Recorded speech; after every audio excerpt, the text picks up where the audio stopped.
Hello, hello, floralpreneurs. It is I, Allison Ellis, as always, coming at you live.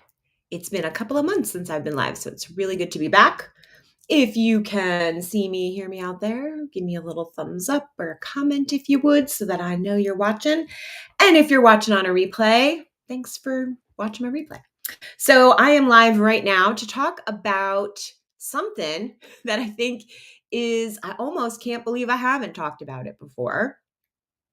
As somebody who has been running my home studio business for this is my 24th wedding season. This is truly one of the biggest, most important tips that I have learned. And like I said, I'm kind of surprised I haven't shared it before. So here it is. As someone who works from home, if you are a home studio florist, and frankly, even if you're not a home studio florist, if you have another type of a home business, or if you do have a shop that you go into every day, this tip might apply to all of us because it is probably the hardest thing to figure out, yet it's fundamental to long-term success. And it is this: you have to figure out how to differentiate between work time and home time. Now, this goes for anybody, whether you're working out of your kitchen, which a lot of us started that way, or you have a basement studio, or you have a garage studio like I do. Especially when you're just starting your business, everything is just sort of intermingled, right? You're kind of starting your business, you're running your life. Maybe you're even have another job, right? Like you have your main income still. So there can be a lot of things we're kind of juggling at once. And even in my life, when I quit my day jobs, and now it was like all day, it's all you, girl. It's all you all day. What are you going to do today, right? What are your tasks today? It took a really long time to get into a mind space where I could recognize right now is not chores around the house time, right? Right now is my work day. And so, yeah, there might be dishes in the sink. There might be clean dishes in my dishwasher, like there are right now, okay? But that's not my number one important thing right now, today, in this space, even though those things exist in the space where I work. I'm working right now, and that doesn't include this. This is for when I'm off work or before work, right? If you can do things in the morning, great. But at a certain point in your day, it needs to be really clear to you what your intention is, what you're here for, and that it's not just doing random tasks all over the place at the same time that you're kind of also doing work, right? So it cannot be that we never figure this out. It is okay if it takes you a little time to figure it out. It is okay if, as I'm saying this, you're like, yeah, I'm working because I'm listening to you right now and I'm folding laundry or I'm, doing something else. It is okay to like multitask sometimes, but I'm telling you from longevity, right? From a longevity standpoint, to truly run a home studio business your way, in a way that feels successful, balanced, right? Because it is not it's not a brag to say I never stop working, I never sleep, I was up all night, right? That's not cool. I think we kind of know that now. Used to kind of be cool a while ago. People were thinking that was cool. It's really important to have this balance so that you know when you're off of work, because it's never done. And guess what? Same thing for the housework. It is never done.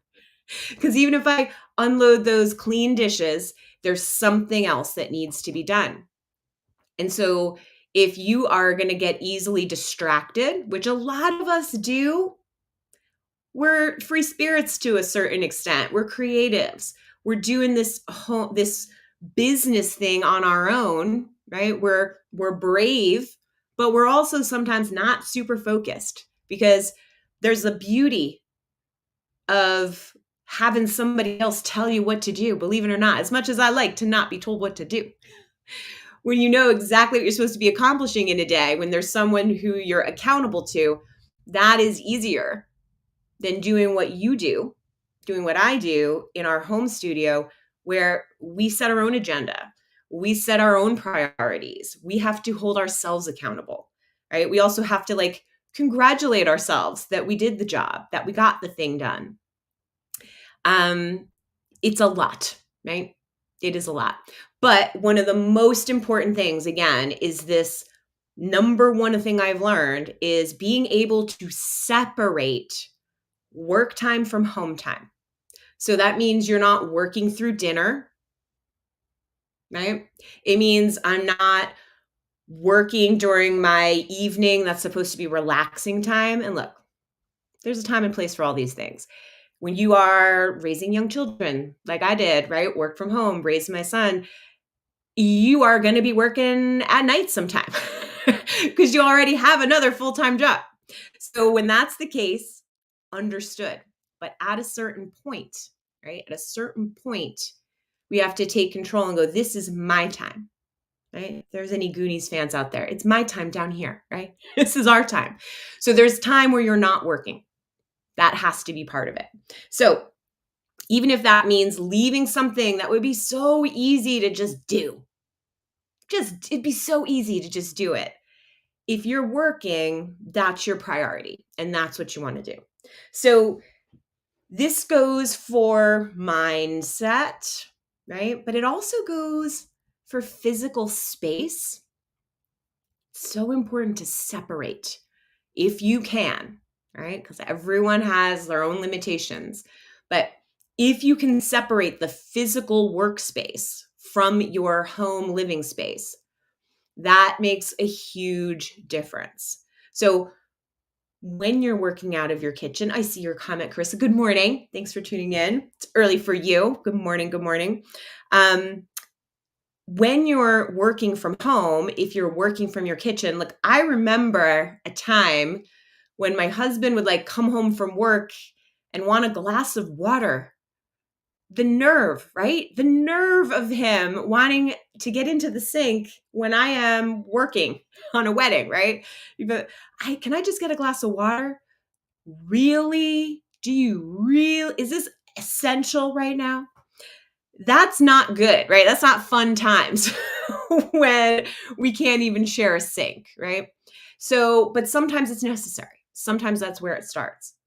Once you can move into a separate space, if there is a way where you can even create a way that you easily clean up and move things. Maybe it's an extra table that you bring in. So even though you have a table, you're not covering the dining room table with your work stuff. You have a separate table, and then that table goes away. And, we need to do things to protect our home space from our business taking it over. And when you're just starting out, sometimes it can feel almost kind of fun that our business is taking over, right? Oh, here's my stuff for my business. It's all over the place. It quickly becomes unfun when the business is for real, and your stuff is all over the place, right? So if you can have these divisions in your mind, now is work time, now is home time, but then also in the physical space, it goes a very long time. Goes a very long way. I know that it's not possible for everybody to separate, right? So I get that. But there are little shifts that you can make, I guarantee, to help make your own boundaries clearer. And, something about boundaries that is really important to remind ourselves. They are the values that we hold ourselves accountable to, right? We hold ourselves to, I am going to accomplish this task today. I am going to deliver this wedding on time. I am going to complete this part of this work today. And we don't have to always be thinking that there's more to do, more to do, more to do. Sometimes we just need that rest. Sometimes we just need to know now is an okay time to turn it off. So if a client, texts you on a Sunday, which a friend and I were talking about that yesterday, actually, do you need to reply? Is that part of your boundary? Is this work time or is it home time? It might be work time for you. Some people work on Sundays. I frankly get a lot of great work done on Sundays. I do a lot of like writing and stuff on Sundays, but it's not a full work day for me. And I have boundaries around it. And it's not every Sunday, right? So you can be making your own rules, but it has to be your version of what success feels like. What are those boundaries? When do you work? When do you not? So for today, I'm working right now. Right? I'm working right now. And then I have some more things to do. And I will probably wrap up around 3 o'clock today. And then it will be home time. And I have other things that I will be doing, taking care of. This is not always going to be a perfect system, right? But we need to figure out how we start to set our own boundaries that feel good for us and also work for your family, your roommate, whoever might also, your friends who are like, I haven't seen you in forever because you're running this business now. We do need to maintain both sides. It's not always going to be balanced because that is an illusion. There's always one thing that's getting more attention than the other, and that is just speaking from experience. And so what I've learned in that, you think you're multitasking. I remember many years ago when my son was really young, I would think I was multitasking. I'm making dinner and I've got him and I'm also like listening to something or watching something. And guess what?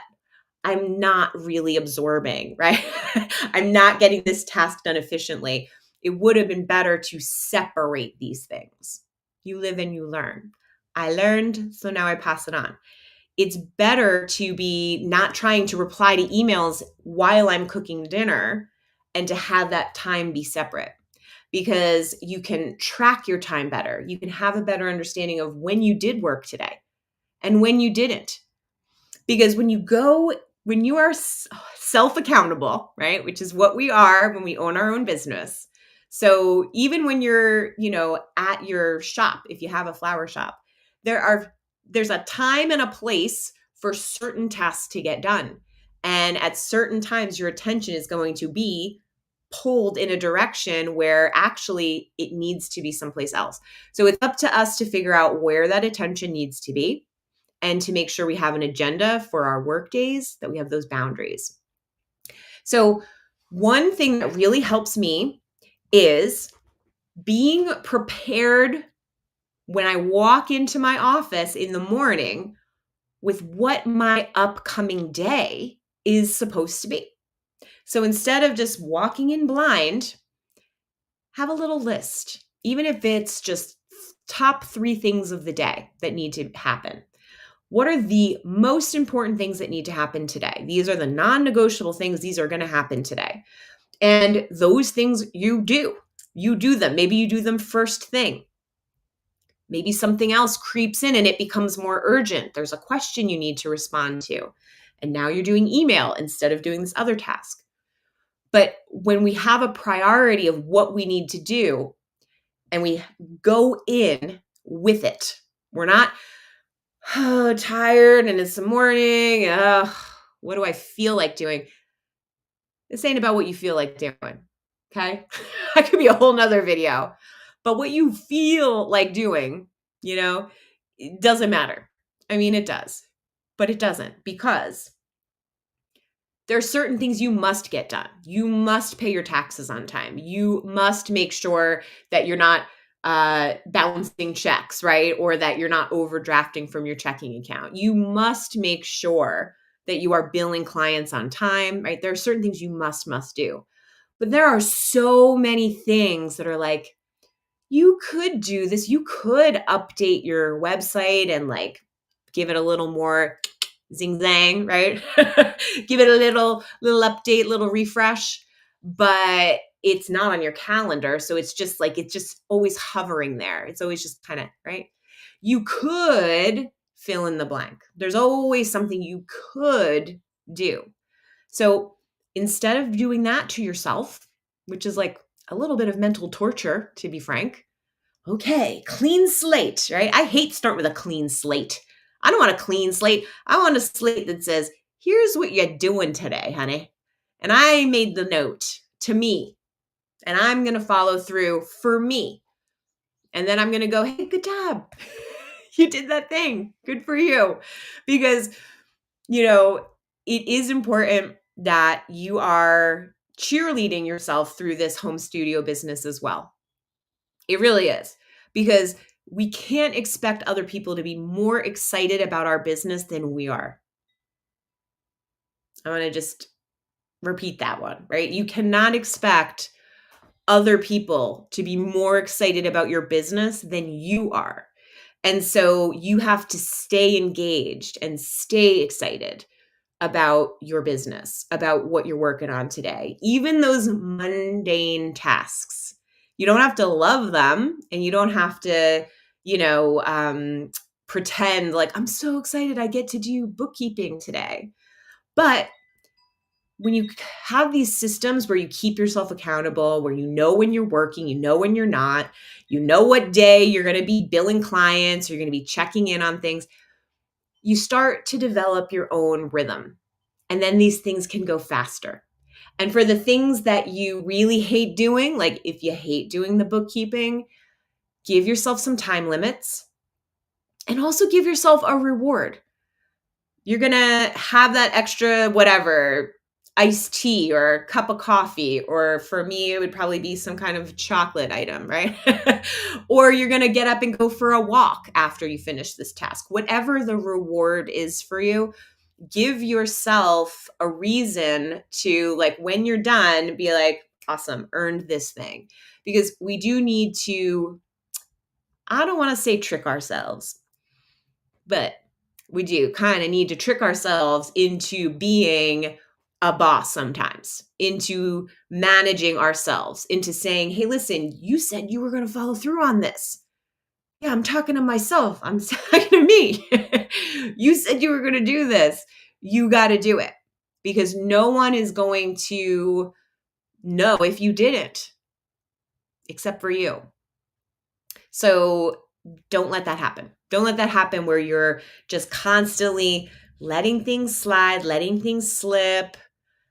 The day slips away. Now you're working late, and this feels like it's all a day. It's just, for as long as I'm awake, I'm just at work and home all at once, right?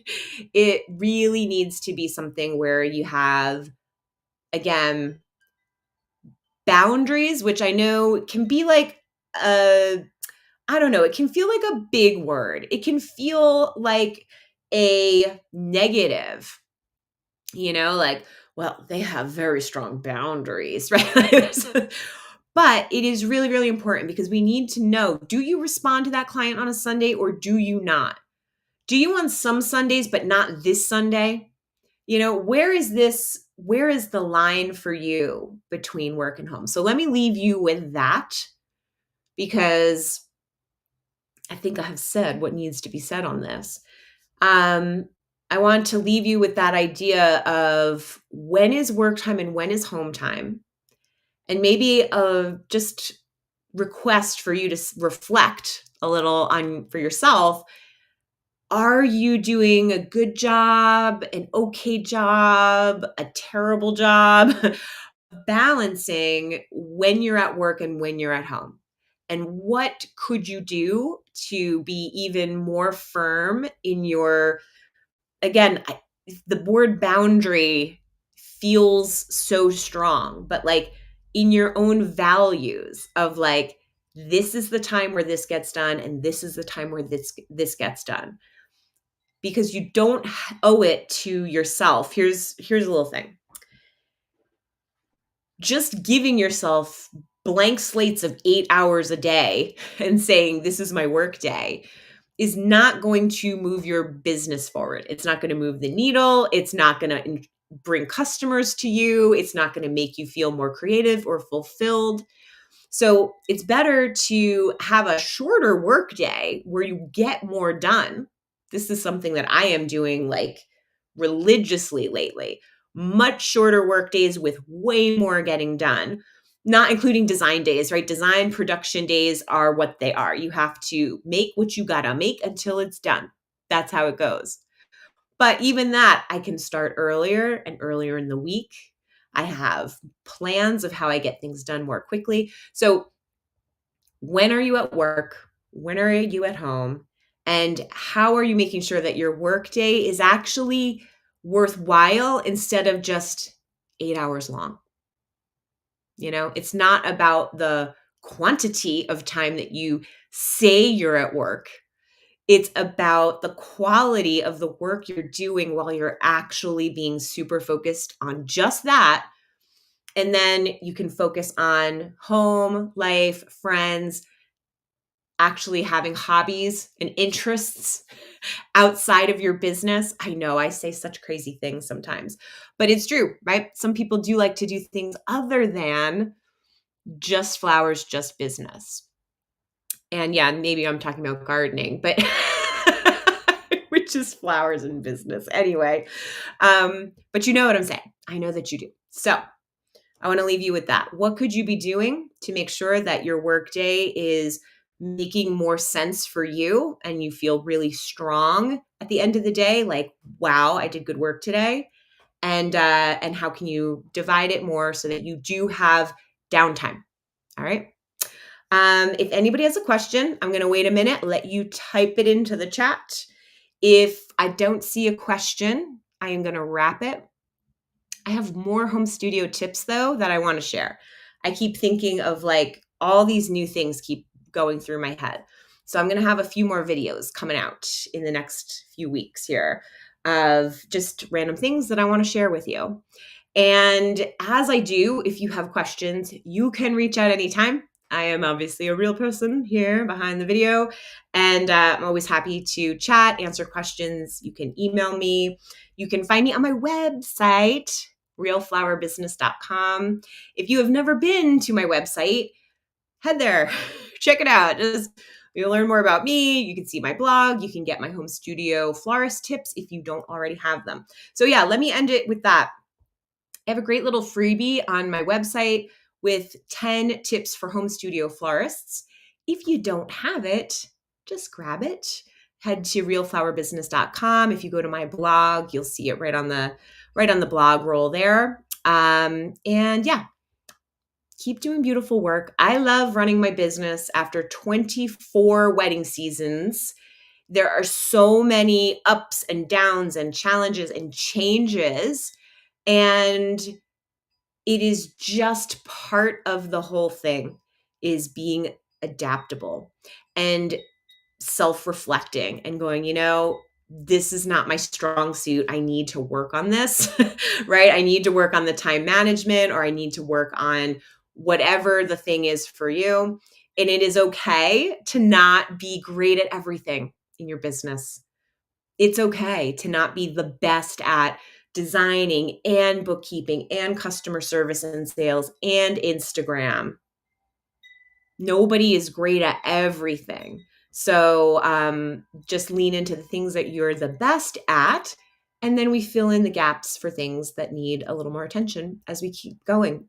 Just keep moving forward. So, questions for me, reach out anytime. Keep doing beautiful work. And I'll see you very soon with more tips for the home studio floral designer. And if you have a shop, you can watch too, because I hope that they're good tips for you too. Okay.